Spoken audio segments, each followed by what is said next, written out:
tight end is a pretty damn difficult position for rookies to play. Sure is. Because you're learning basically two different positions.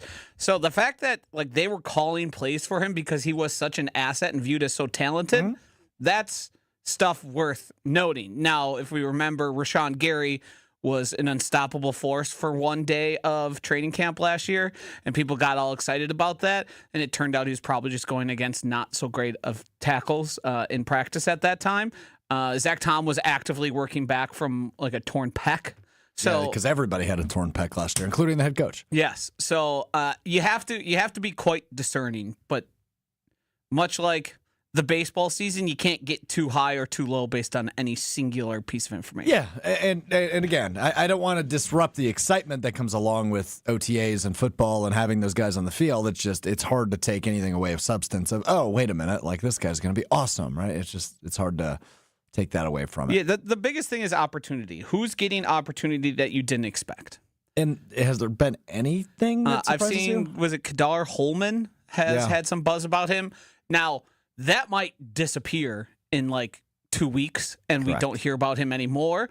But if they're saying, hey, he's continually running with the ones throughout training camp, because right now basically everybody runs with the ones at some given point. But if he's a factor and constantly on the field with their main starting defensive lineup, that's a guy we didn't expect to be a contributor who's going to most likely then contribute throughout the season. Yeah, I'm curious to see how that breaks out. Now, obviously, the defensive backfield's kind of, I don't know, what's the right word? In flux right now? Kadar Holman, is he still on the roster? I might have used a incorrect name for... He might. Are you thinking Catano Ladapo? Nope. Huh. I don't know. I didn't see any of this, so I'm surprised by that. But I believe you because it's OTAs. I don't know. Anything's possible in OTAs.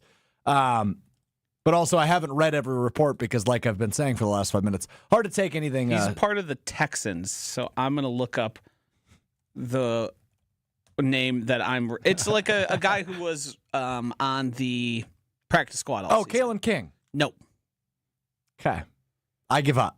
I'm no longer taking Probably any a guesses. good bet. Continue the show. I will find the name here. So to my point on the things you are going to hear or see or read from OTAs generally are not going to be... Kamal Hayden. Oh, I didn't see this. Yes. So but without Jair, he's a corner. He's probably playing up a little bit. Now, I don't know if Jair will be on the roster or not. I still lean towards I think he will be. You're still there? I'm still there. Where are you at? You're still he'll be gone? I'm as convicted as I was prior to the Matt Schneidman report about an offered contract. I think he was offered a contract and he was told this is it. When are we going to hit ahead with this one? When does he arrive? When he shows up. Which is when? Next week? He said mandatory minicamp, or that per the report from Matt Scheidman, I should say, is he was going to show up. And he's not showing up out of the goodness of his heart. He's showing up to force a decision. He's showing up to say, bleeper, get off the pot to the Packers. Totally. Do something here. Mandatory minicamp begins a week from yesterday. Yeah. So cut me or give me a contract I'm willing to sign. Or I'm going to continue to show up. I'm just, regardless of how it plays out, I'm just looking forward to a freaking resolution one way or another, man. I'm sick of the waiting game, which I don't think any of us, when this all began towards the end of the season and Jair at locker cleanout kind of stormed off and said, I don't even know if I'll be here. I think since that point, we all knew, okay, it's probably over and it'll happen rather quickly, right? The Packers will be swift in their decision-making, and not how this has gone. How much are you just wish casting right now? In terms of Jair? Yeah, because I find it hard to believe, to listen to the people we know and the way they've talked about it, and then hearing Keisean Nixon's comments about it. Yep. Which were as non-committal as humanly possible. Correct, yes. Even sounded more negative, I would say, as he continued to talk there. Yeah. Not negative about Jair, but negative about the idea of him returning. Yes. Yeah. I don't think he was. I think his teammates like him. I think that's pretty clear with the way we've heard Xavier McKinney and even Jordan Love talk about Jair. But I mean, maybe I'm listening to the wrong people on this. but I feel like everybody's kind of telling us the same thing. No, I agree with you. And obviously, the biggest part of all of the Jair situation, and we'll get to some other OTA stuff and audio from OTAs yesterday in just a minute. But I think the Jair thing, and why I'm, we'll use your term, wish casting or projecting that I still think the most likely option is he's a Green Bay Packer in 2025, has more to do with him than it does with some of the things that are said around him, including, you mentioned Keisean Nixon yesterday, and obviously Brian Gutekunst earlier in the offseason flat out saying they're looking for a trade partner, which is pretty damning. I think it has to do with, the Packers offered him a restructured contract. He has not signed the restructured contract, which means it was not to his liking.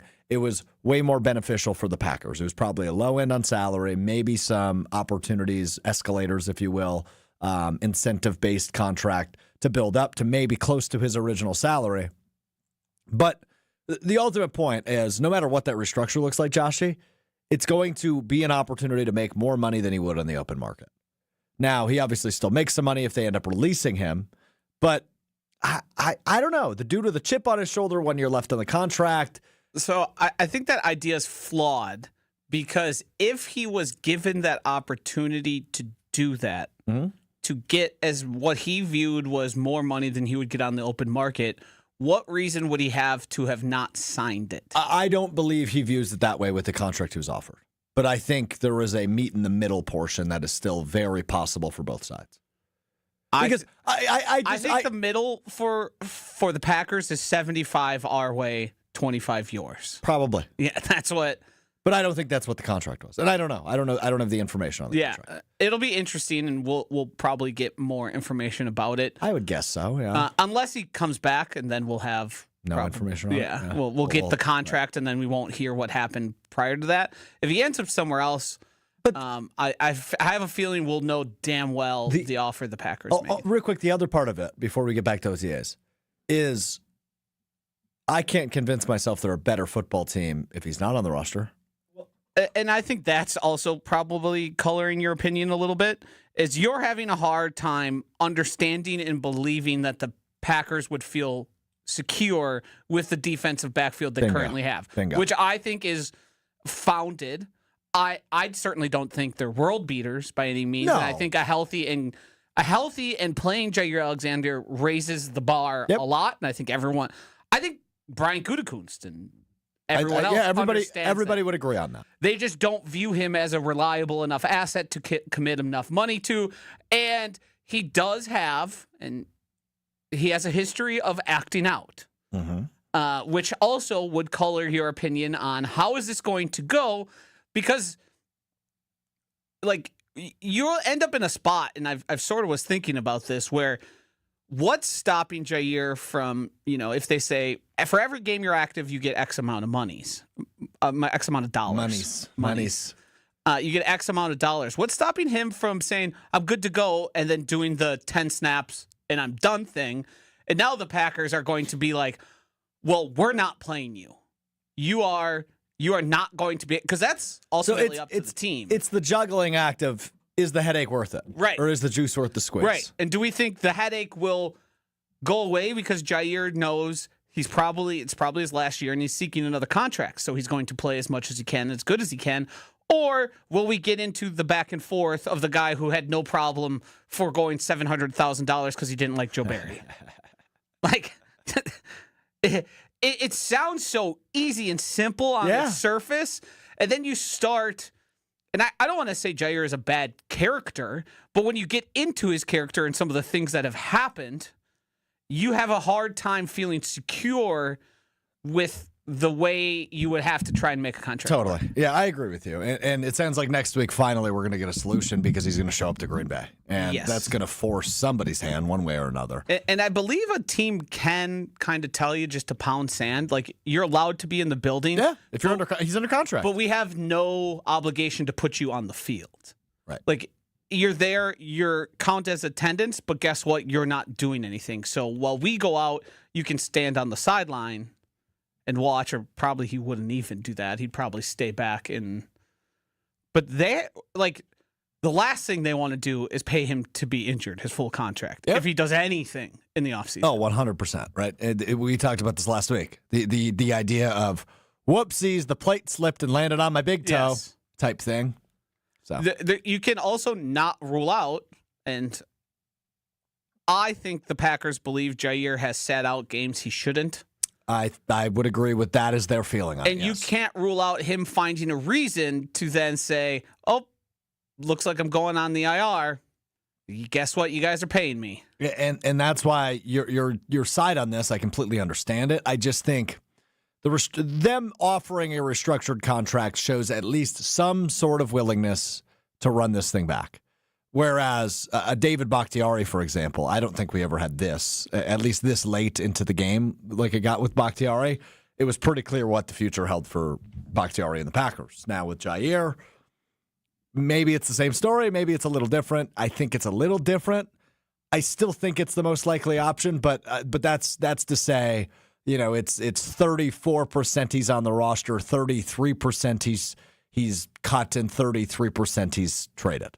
Right? I mean, it's not a ginormous gap, probably a little bit more than 34%, but I'm not saying, it's a 75% chance he'll be on the roster and 25% he won't. I just can't go that high. But that's what the restructured contract tells me. But maybe I'll be wrong. Maybe I'll be right. We'll find out. I don't know what your game plan is for the rest of this program, but what did you make of Zach Tom and the way Matt LaFleur sort of tamped down any idea of him being in competition and then gave him kudos for being in attendance while seeking a contract extension? Yeah. Because this conversation, when Stenovich decided to go out there, we were having the debate of, what do you mean he's in? He was like, got the third most all-pro votes out of any tackle in the league. Right. Why would he be in a competition with what we know? And then we were debating, is it something to do with his contract? And then Matt LaFleur kind of came out and said, he's our right tackle and he's here. Yeah, it's super strange. It kind of feels like Matt LaFleur sending a message to the front office. That's what I got out of it as well. Get this guy a deal. Yeah, get it done. Quit bleeping around. Quit bleeping around. Yeah. I was going to say the D word. Well, it'd be fair in this context. Right. Look, I had pretty much the same takeaway as you. It seems like Matt LaFleur is backing his guy up. He understands how important he is. He's young. He's the future, of this offensive line. Given that Elton Jenkins' future is relatively uncertain after this year. Obviously, Sean Ryan is in a contract year, as is Zach Tom, as is Rasheed Walker. So it seems like he is advocating for who he knows will be the anchor of this offensive line for the foreseeable future. And yeah, it's just strange. The offensive line as a whole is kind of a weird story to me coming out of OTAs right now. Obviously, no Elton Jenkins as he moves over to center, wants to kind of solidify his financial future as he nears the age of 30, and we know what that means when you're a Green Bay Packer. You won't be on the roster very much longer. So yeah, we will see on the offensive line. But what I do have on the docket for the rest of this program, Joshy, or at least the near future of this program, I am really good. Really might be strong. I am good at identifying strengths of my co-hosts. You are really good at psychological stuff. Uh-huh. You're good at breaking down the mindset of people, including me. Now, this topic is not going to be about me, though. What a relief! Yeah, you can do that in the rest of the show, which you already do the rest of the show. We've made it 17 minutes without you calling me dumb, though. That's a new record. Yeah, you haven't done anything to earn that. I might hear. We're going to find out together. So, something I have noticed this week is players walking back what they've said previously. Couple examples of this. Let's start with Josh Jacobs. He joined Pro Football Talk with Mike Florio and a couple of other co-hosts at the Super Bowl back in February or late January, whenever that was, early Super Bowl this year. He joined them to talk about the Packers' lack of number one wide receiver. Here is what Josh Jacobs said at the Super Bowl a couple of months back. And then I think we need a wide receiver, a real wide receiver. Miles Garrett will be here later. Yeah, like I love the guys that we have in the receiver room. They all have potential to be one. Right. But we need a guy that's proven to be one. So there's Josh Jacobs saying they need a true number one receiver. And you could tell he did not mean that from draft one in the first round. He meant that from go get somebody that's proven it, right? He used the word proven. And also saying a real wide receiver is a crazy accidental jab by him. Yeah. Very funny. I think he'd walk that back given the opportunity. Well, Josh Jacobs, we played this audio earlier in the week, joined WFRV in Green Bay over the weekend, said this. We got a deep wide receiver room. A lot of those guys have a lot of ability, and it's just about doing it at a consistent level and doing it at the highest level possible, which I feel like a lot of them will. You can see them come in this year. It's just different. The energy is different. The way that they look, the way that they run their routes, everything is different. So it's going to be fun. Not a full walk it back by Josh Jacobs, more a, hey, my opinion has changed from Josh Jacobs in that context, but not the only example of saying something and then saying, well, I actually didn't really mean that when I said that a couple months ago. Keisean Nixon at locker cleanout after the playoff loss to the Philadelphia Eagles pretty much said, I'm a corner. I want to be treated like a corner. CB1. I want to be CB1, which he self-proclaimed that at one point. And pretty much said, despite being a back-to-back All-Pro selection, a kick returner, I do not want to return kicks anymore after fumbling the opening kickoff in that wild card loss to the Philadelphia Eagles. Keisean Nixon, asked about returning kicks yesterday at OTAs, said this. I was kind of frustrated when the season was over. It's value always, especially when it comes to me being who I am when doing it. So, of course, I'm open to it. I'm always going to do what the team needs. I'm always going to do what the team needs, says Keisean Nixon. So in my mind, Joshy, I don't think this was just a self-change of opinion by both of these guys. Nope. I imagine there was a conversation had. Multiple, now, probably. The problem I am having is figuring out who the conversation was with. So it could be with Brian Gutekunst. It could be with Matt LaFleur. It could be with the PR staff. It could be with a ton of different people. But it's not so much who the conversation was had with. It was more so what was the conversation is where my mind goes. And I imagine you, being the brilliant brain you are, have an idea of how that conversation went. So in this context, I would like you to be whoever is facilitating the conversation, and I will be Keisean Nixon in this context. Okay. So you want me in, we're only doing Keisean's end here, and I'm the person speaking to Keisean. You got it. Okay. So I envision, I don't think this is a Goody conversation because from what we've heard, and Jason and Rob have kind of let us know that he's a little detached from the players. I don't know how much he's actively speaking to players day to day, aside from like literally contract negotiations, which are filtered oftentimes directly through the agent, and then they have come together sort of meetings. Mm-hmm. I believe this is either Matt LaFleur or Jeff Hafley. Okay. And I would envision the conversation started with, so you had some things to say about returning kicks for the team.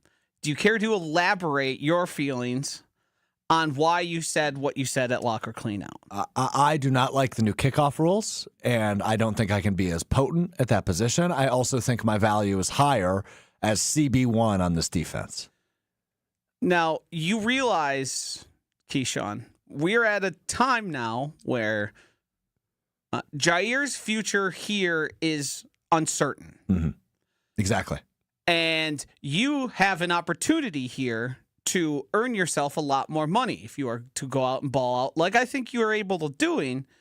There is a potential for you to earn a lot of money. Yeah. But being insubordinate and behaving like Jair might make the Packers and other teams a little more hesitant to offer you that big CB1 money, which I think you would be deserving of if you go out and continue to prove it. It was just your first season in that role. Let's remember where you've come from. You've been excellent. You came in from a guy from a practice squad. I think you were on the roster. You were returning kicks for Rich Bisaccia. You don't even know my background, Coach? I was actually confusing you with Rasul Douglas. Delete that part. You came from Rich Bisaccia, where you, frankly, were a special teamers. Only. You weren't even returning kicks with Rich. Then you came here and you earned the opportunity. You played excellent. You earned All-Pro honors. Mm-hmm. And through earning that opportunity, you earned more playing time in the defensive backfield. You were a part-time player, started in the slot. Then you moved with your play and your level of commitment to the team to being multi-use. You turned into cornerback 1. Yeah, here I am. But the job isn't done. But listen here, Coach. That's because I'm a dog, and I think I'm a dog on defense. I think you got other guys that can be dogs in this new kick return rule. We don't pay dogs. We pay performers. We pay guys who show up every Sunday, who do what the team needs to do, and helps us elevate our program, be it in the weight room, be it on special teams, be it in practice, be it in games. The way to earn yourself the most amount of money, to continue to grow your career, and to become potentially one of the Packers' legends would be to go out there and do what is expected of you and what's asked of you and do it to the best of your ability. Because every step of the line so far in your career at Green Bay, you've exceeded expectations. And I'm going to continue to do that, Coach. Until you earn and you prove yourself as a CB1, we can have that conversation. All right, Coach. I'm going to do what's best for the team. Thank you. That was really good. Thanks, Will. I think we should role play more often. More so, Josh might be applying for GM spots. That was really good. Josh could be a coach. I started to think that was real for a second. Thought I was actually Keisean Nixon? Yeah. I look a lot like him. You did a really good job role playing him, too. You did. Interjects, I'm a dog. Which I imagine he says. He is a dog. Let's be fair. He is a dog. I was purposely playing on because it's pretty clear to me Matt LaFleur, with many of the just players. real quick for our audio listeners, I don't think you could appreciate the Josh hand motions that were just made. He just like flailed his arms like he was a like a baby. I was trying to say, for all of the players, Matt LaFleur clearly has taken the role of I'm on your side. Yep.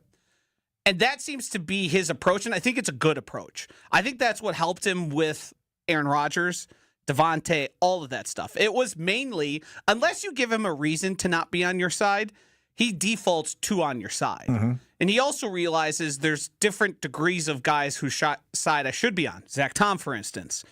He's clearly planted his flag. Now, I don't think that's going to cause him and Goody to get in like screaming matches. I would agree. I think he's going to voice his opinion, but I think everyone understands. You are the player's coach, and you are the one that's going to advocate for them, and you advocate for guys who earn it. So you compliment them, you tell them, and nothing I said was inaccurate about Keisean. Like, I think that's a very good way to approach it. Like, hey, man,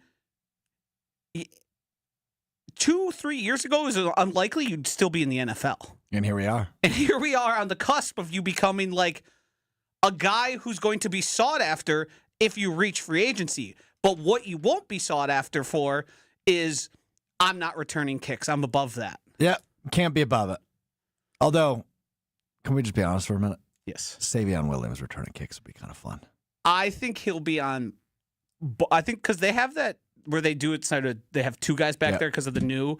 I think he'll be back there, and I think it'll kind of be ride the hot hand. If the ball goes to Savion and he has a big return, he'll get it. If Keisean has a good couple of weeks, he'll get it. I also just must point out real quick, I've never felt more definite that McCole Hardman will not make the roster.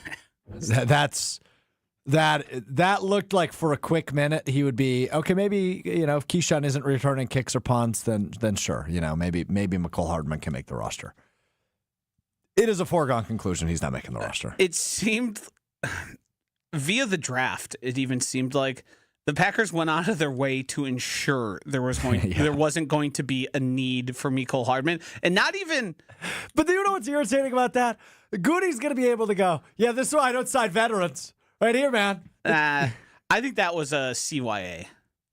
CYA. Cover your ass. Oh, okay. I was going to try to figure that out. That was in the event we don't get the type of guys or the guys specifically we're looking for. We've got a guy that can do it. We've got something. Like, you don't want to end up in a situation where you sign Tyler Ervin in the middle of the season and he's Ervin. And he's like the savior to the year. Remember that? That's a name He took them from one of the worst to like league average, and it was massive improvement, and it was noticeable week to week. That's right.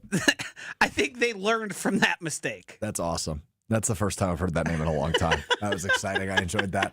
Okay, plenty of OTAs talk here to kick off Mr. Relevant on your fine Wednesday. So mandatory minicamp. They don't put on pads for that, right? I don't know. I would need to. I have such a hard time keeping this all together. I do too. Where there's like seemingly always something going on. And I mean, now it's dictated by the CBA. Right. I think had many of the coaches had their druthers, they'd already be in. I mean, did you hear what he just said, Will? I heard him use the word druthers. Is that on your list? No, but it is now. And also, they do not wear full pads during mandatory minicamp. Doesn't start. Do they do shells or whatever they call it? It says they may wear helmets, and full contact practices and full pads are prohibited until training camp. Got it. There you go. So yeah, a lot of that's dictated by the CBA. I know, like in training camp, they'll do full. You're in your full uniform, and then they'll do shells, which is helmet and shoulder pads with shorts. And then you do like I forget what they call it. It's like bang or something, where you like hit and wrap up, but don't take anyone to the ground. It's like bang or something. There's a term for it. Like, I think we should stick with bang. Yeah, banging. Just out there banging. Uh-huh.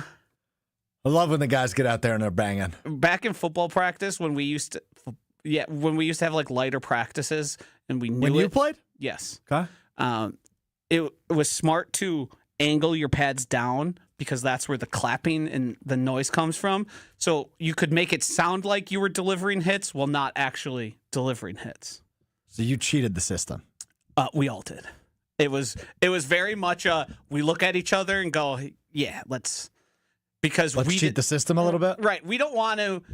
He's taking it easy on us. Let's not give him a reason to not take it easy on us today. There's always that one guy, though, that's going in like head first. Yes, correct. Just trying to give everybody a concussion. I could name him by name, but I don't think he deserves that. I don't know where his life is at this moment, and I don't think he needs to be called out. That's fair. I wouldn't argue with that. But everyone knows that guy. Respect to that guy, though. Try hard. Not really, yeah. Gym class hero. Yeah. Football team hero. The guy who thinks he should be delivering the speech, and then it goes nowhere, and everyone kind of looks around like, okay. Great. I play more, but coach doesn't like me. Yeah. I always found the pregame speech awkward. It's never once gotten me hyped up. As somebody that likes to talk, I was never the one delivering it. Now, partially because I was never a very good athlete. That it is... Yeah, it's pretty atypical for like not one of the best players to do that. Right. But oftentimes the people put into those roles are physically gifted and not mentally gifted. It's well said. Yeah. We got to go out there. We got to show them that we're the best. Now, we're 4-12. We're not the best. I see some where I go, had I been on this team or in that event, that would have gotten me fired up. But I never received a speech like that. Did you ever see the one of the little kid firing up his flag football team? Or you mean the one where he's blaming his coaches? He was like tiny kid, like 6, 7 years old. Yeah, and he was saying it's the coach's fault. Oh, yes. Yeah, yes. That's a football team. And he's holding his pads with his helmet during the classic, and he's saying, it's not on us, it's on the coaches. He's right. I guess. I think he's right. Okay. I have my doubts. Let's get to this. Each and every Wednesday, Will Sommers provides us with, well, I don't want to say beautiful things, but I want to say they're creative, that's for sure. Will does his best Chris Berman impression and gives us the fastest 2 minutes of the week that was on a Wednesday. Wednesday to Wednesday, the normal way of measuring a week, we've determined on the show. It's time now for Will Sommers' Week in Review. Oh, wow. Yeah, some Sunday night baseball theme because the Brewers have been hot. Let's talk about the Brewers. They took on the Phillies for a 3-game series in Philly over the weekend. And while normally it's known as the city of brotherly love, it looked more like the city of brotherly shove, as Quinn Priester looked like the Philadelphia Eagles on a 4th and 1 from the opponent's 23-yard line as he shoved for 6 innings out of the bullpen, allowing 4 hits and 2 earned runs en route to a 6-2 win Friday to open up the series. On Saturday, it was an offensive explosion as Alan Jackson Churio went down yonder on the Chattahoochee, going 4 for 5 with a home run and 5 RBIs. Reese Witherspoon Hoskins looked legally bonds as he blasted 2 home runs and tallied 6 RBIs against his former team in a 17-7 win in Game 2. That's good. Looking for the sweep on Sunday, the Brewers found themselves trailing 2-1 in the 7th inning when Caleb Durbin scored on an error. Then, Jake from State Farm Bowers didn't even need to get his khakis dirty as he blasted a 2 RBI stand-up double to put the Crew ahead for good as they swept the NL East leading Phillies. While widely regarded as the Brewers' star player, Christian Yelich just had a slow start to the season. There's no denying that. But recently, he's been scratching that Yell itch to play like an all-star as he won NL Player of the Week after going 10 for 20 with 3 homers, 9 RBIs, a double, a walk, 5 runs scored, and a 1,000 slugging percentage across 5 games. That included his first career walk-off home run on Tuesday against the Red Sox, a grand slam for good measure, and had the game-winning 2-run homer on Saturday in Philadelphia. And he also had the game-winning home run on Monday as the Brewers extended the win streak to 8 before losing to dramatic fashion to the Reds last night as TJ Friedl robbed Jake Bauers of a game-tying 2-run home run in the 9th. What happened to your music? It was only a minute and 30 seconds long. I didn't think I'd go longer than that. I was trying to go fast. With your Mr. Irrelevant weekend recap, I'm Will Sommers. All right, pretty good. I would have been extra impressed had you included something from the game that's happening right now as Jackson Chourio hit another home run. Brewers lead 3-1 in the top of the 6th inning at Cincinnati. Looking for their 13th straight series win against the Reds, by the way. Yeah, so I saw before the series started, and now they're 1-1 in the last 2 against them. They were like 45-15 over the last 60 or something like that.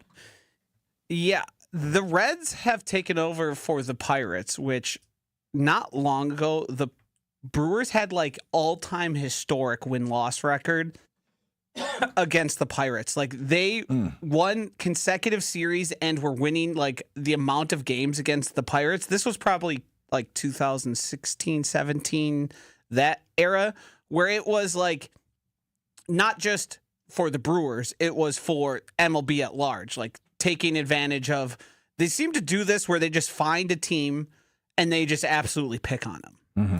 And just continue to dominate. And that's become the Reds. Speaking of the Brewers real quickly. Yeah, go ahead. Did you hear that Keston Hiura's back in the majors? Really, for who? Think about it. Who would call up a guy? Colorado? You got it. The Colorado Rockies. He's continuing to mash in AAA, as we've seen him do. Yeah, he's done that for years, yes. And I hope for the best for him, but I think he's the old quadruple A player.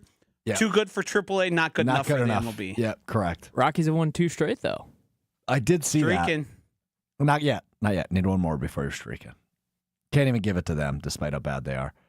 They are, what is their record now, 11-50? That would make them if they've won 2 in a row? Yeah, I know they have 11 wins for sure. I'm not sure about the losses. They are going for a sweep on the Marlins, and right now they lead 3-1 in the bottom of the 7th. Wow. They're like historically bad, and they still might sweep the Marlins. That's so cool.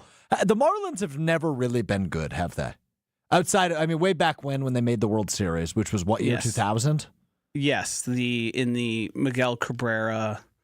Oh, then it was later than 2000. Era. Well, he was like 19. Okay. Then maybe it was 2000. They won 2 there, and then were awful all the other times. Yeah, they've just been just as long as I've watched baseball, I feel like they've been the awful. Marlins have been one of the more pathetic in all of sports franchises. Fair. Yeah, fair. Yeah. Remember when they thought they built that new stadium and they put that home run statue? Yep. And then a pool. They're like, yeah, we got to get people out here.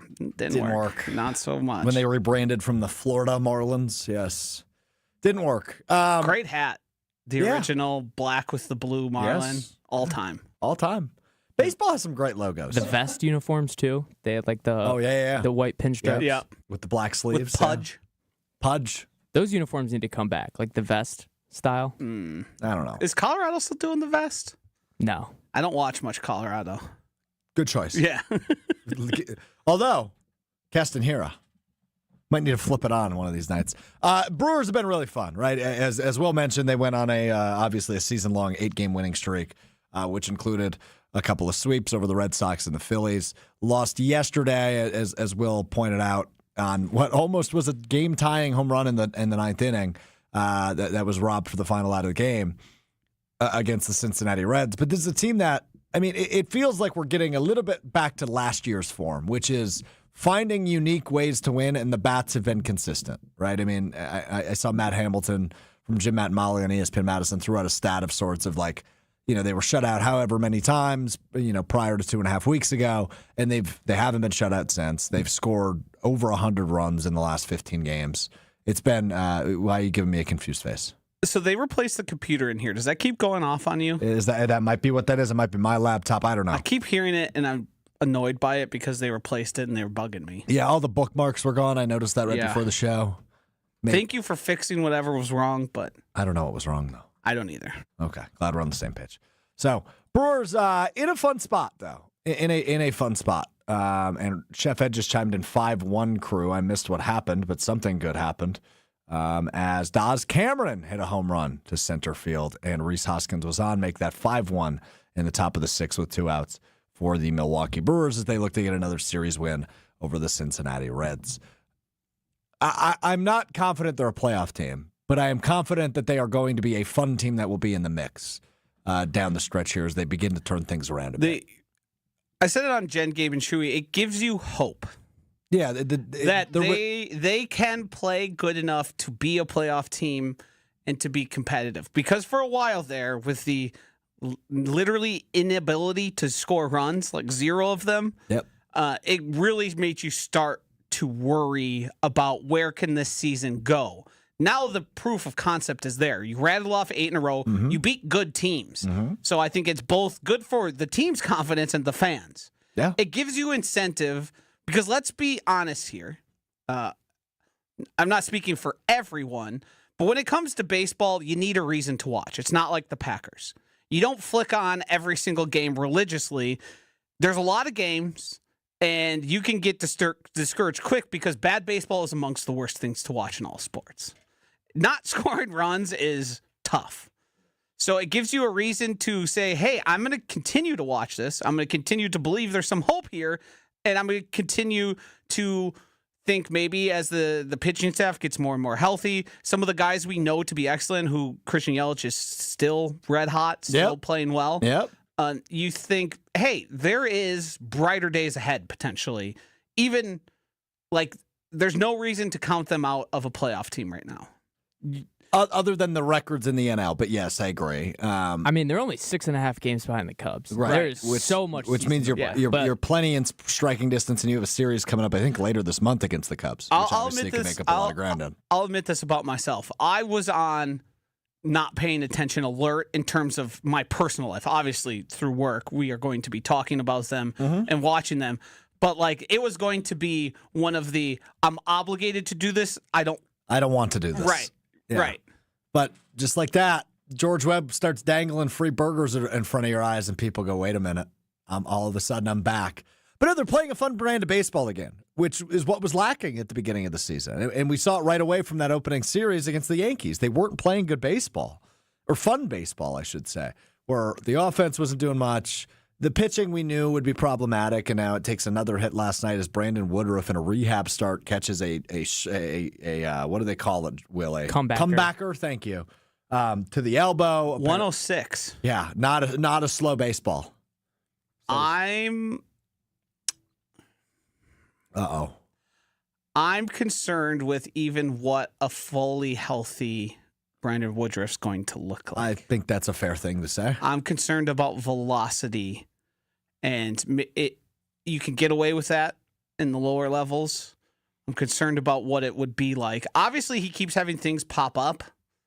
I don't know how bad this oblique injury was, or if this was a I need more time thing that delayed him coming back. But taking a 106 to the elbow certainly ain't going to help things. No, unless we're thinking rookie of the year scenario here. Like the movie? I know what you're talking about. Where he gets the freak injury and then he gets the gear put into his arm and then just has a super arm.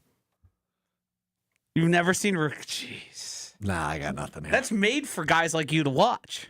Maybe I'll watch it then. He comes back and he's throwing gas. What does that mean? It's made for guys like me.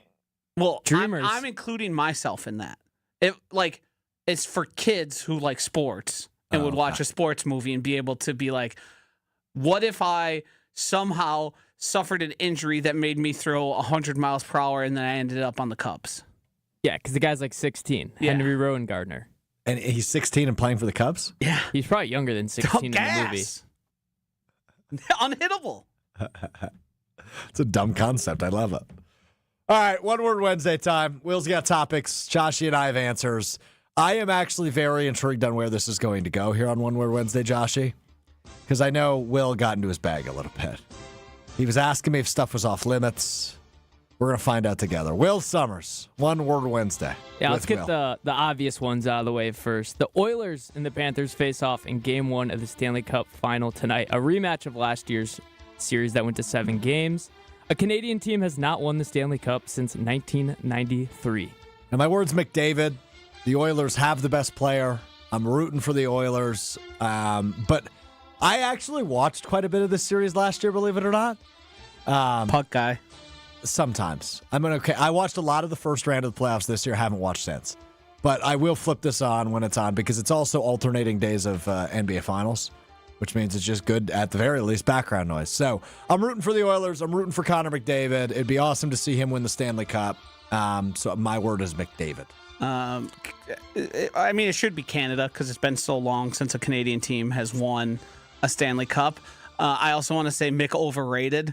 That was a term coined by Greg Cody of the Miami Herald that caused nearly a damn international incident. It is wrong. Connor McDavid is absolutely excellent. He is literally only really comparable in modern time to like Wayne Gretzky, which is remarkable to say and seems like an exaggeration, but it's not. The way he's been able to produce. I sort of like the Florida Panthers just because I like the idea of a Florida team. And having the thing over Canada of you guys can't win your own damn sport kind of makes me want to root for the Florida Panthers. I understand why you would say that. Now, I'm going to offer you a challenge right now. You're a smart guy. I trust you. I'm going to offer you $1 for every word after "O Canada" in the Canadian national anthem that you can recite in a row without fail. Well, I don't know how it starts after "O Canada," so $0. Well, same offer. Is the word "how" the first? It's "O Canada." After "O Canada" is the first word "how." No, it is not. It's our home and native land. I thought $5 might be. I haven't heard many Canadian anthems. I've heard a couple at Blackhawks games I've gone to, but I just certainly don't take note of it. Okay, fair enough. We're just going to see if like you guys as you play it, I could probably then sing along to portions of it. But yeah, right out the gate, I got nothing. All right, that's okay. I know the tune. I could hum it. That doesn't help. Yeah. One more quick thing on McDavid. He's only 28 years old. Correct. Yeah. Like the hockey where you start in the NHL at 18 years old, it's wild. Mm-hmm. Well, hockey's just crazy because these guys, like the USHL, which is a very popular league here in Wisconsin, right? The Madison Capitals, the Green Bay Gamblers, two of the teams in that league. Those are like 15 and 16-year-olds that skipped high school to pursue hockey. Yeah.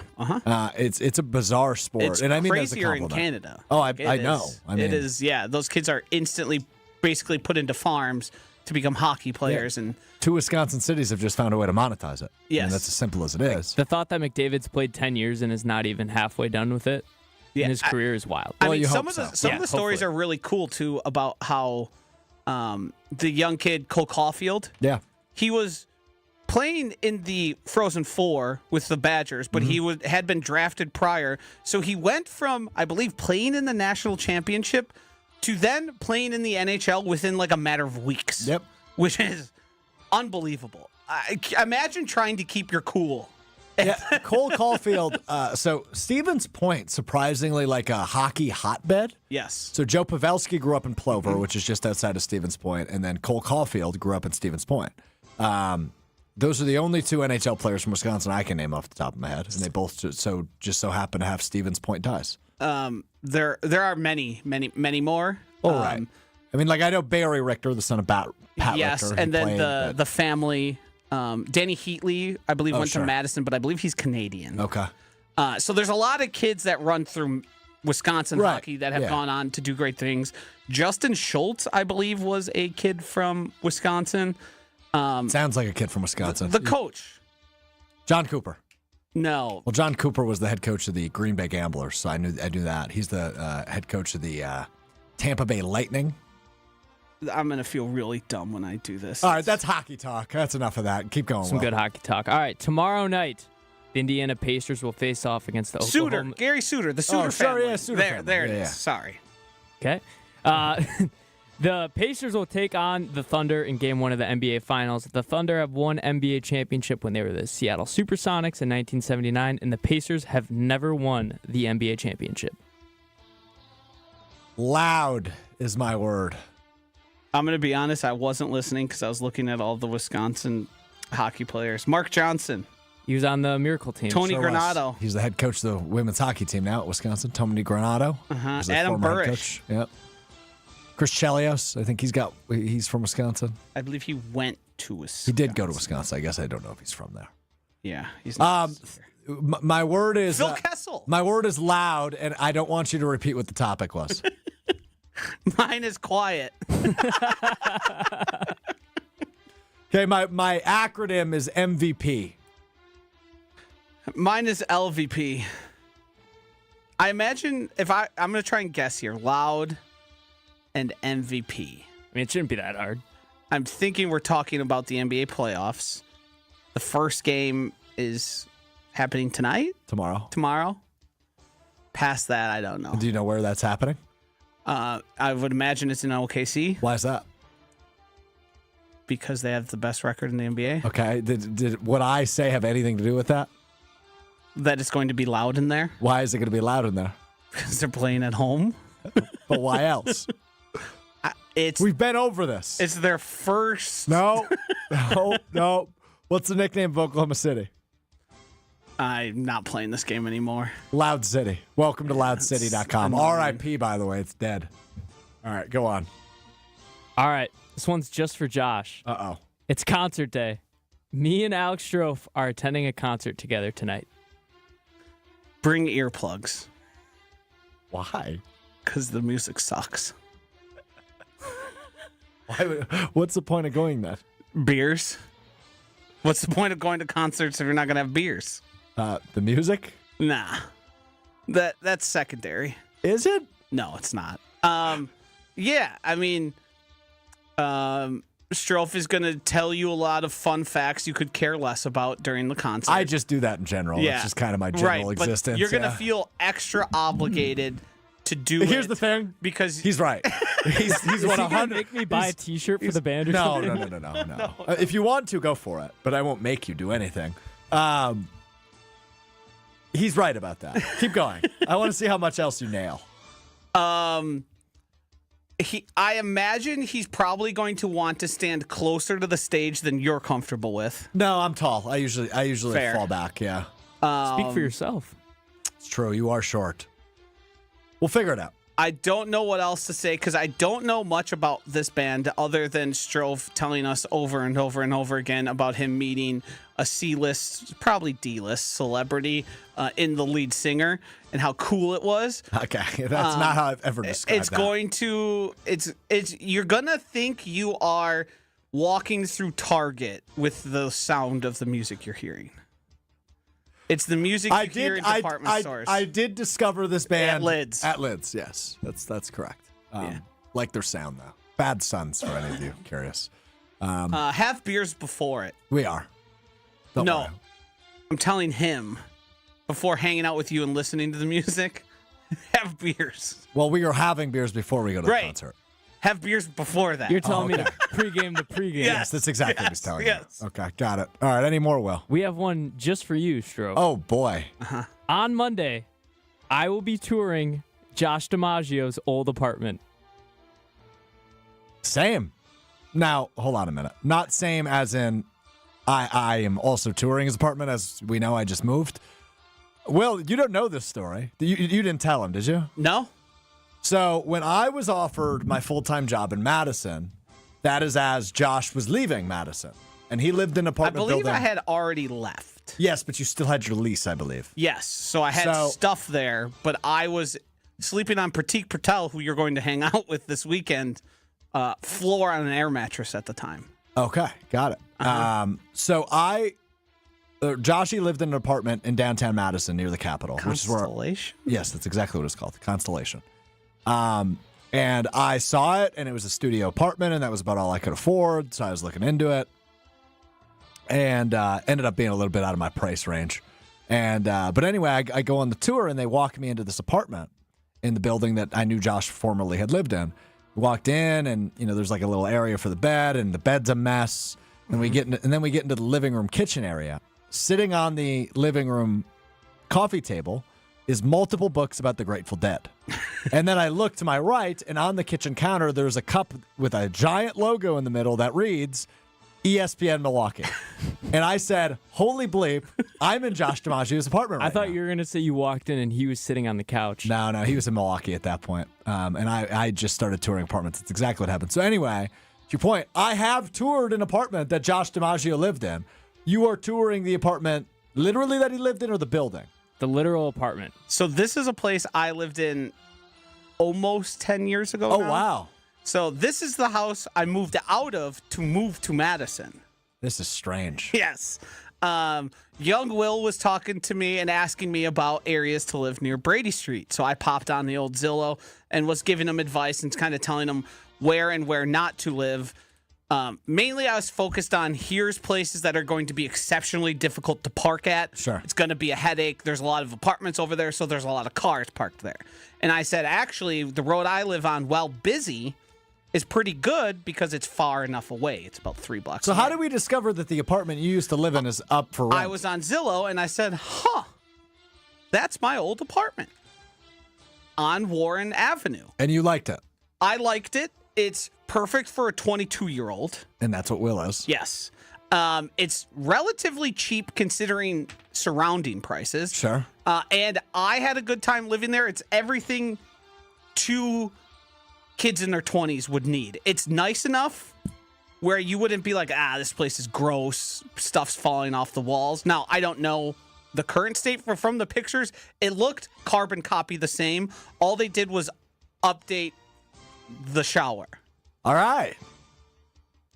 So, interestingly enough, I moved in there from people I knew before that. So my friends had lived in this place for a period of like 6 years. Oh, wow. I lived there multiple years. They lived there multiple years. And now, young Will Might live there. It's a legacy building. It is a legacy. Without it, legacy will end up being my word here. Wow. Good luck. What day are you doing that? Monday. Okay, and you will have a roommate? Yes. Okay.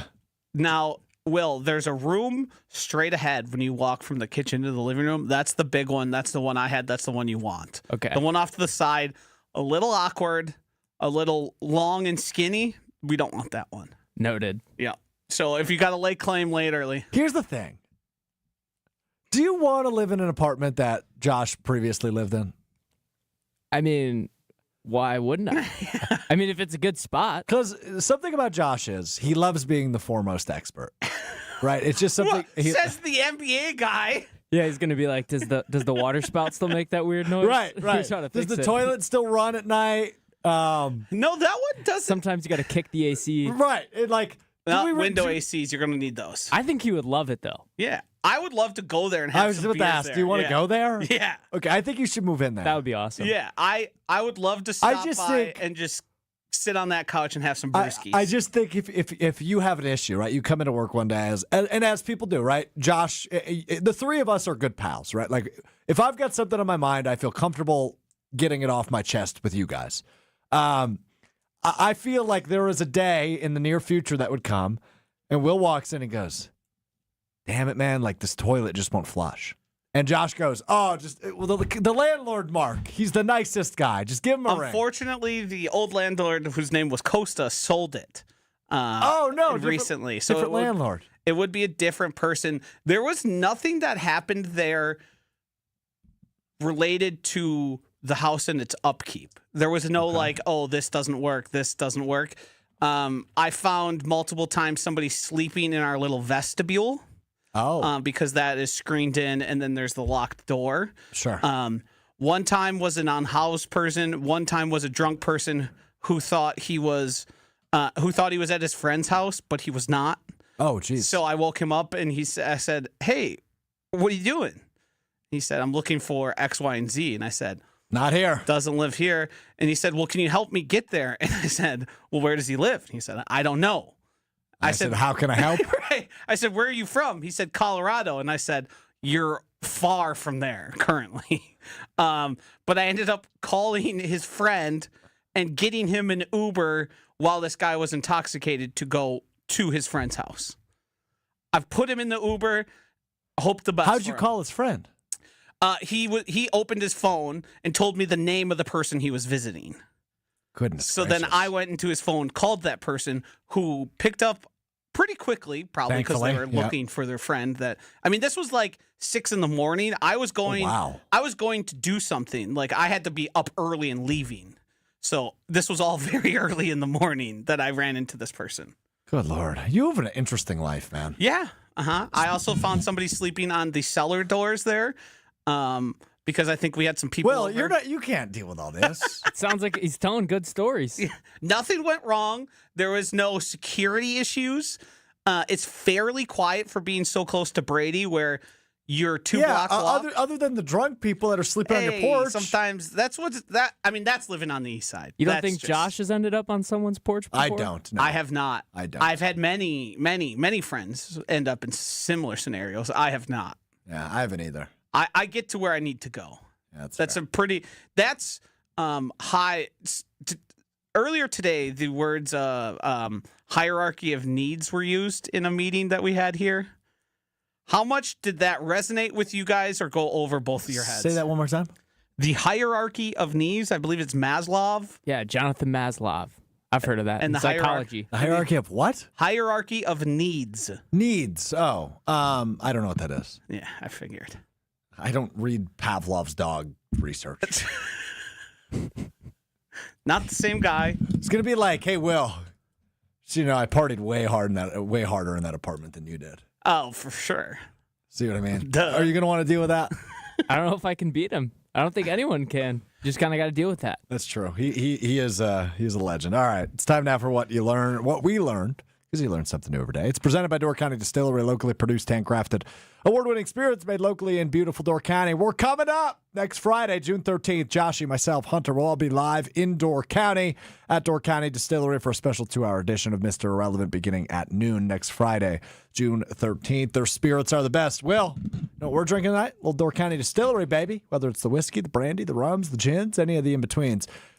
Elevate it, man. Elevate whatever you're doing. Your tailgate, your party, graduation parties. Father's Day is coming up. Elevate it with Door County Distillery. Visit their website, doorcountydistillery.com. All right, I saw this story. I thought about hanging on to it until story swap on Friday. Couldn't do it. Have to bring it up to Josh now. Josh, you are, I think you would agree, you're easily irritable. I would disagree. Okay, let me rephrase. You're easily irritable when it comes to stupidity. Yes. Okay, thank you. I read this story on the New York Post. This is the headline. We did our gender reveal at 30,000 feet with complete strangers. It was the best decision of our lives. A couple, a 24-year-old woman and a 27-year-old man, hosted their celebration attended by complete strangers to toast their incoming infant during a flight to Paris, France. They interrupted the flight, cut into a cake, which was blue. They're having a son. They involved all of the passengers by giving them all blue and pink sheets in which they could hold up and guess the gender of strangers' babies.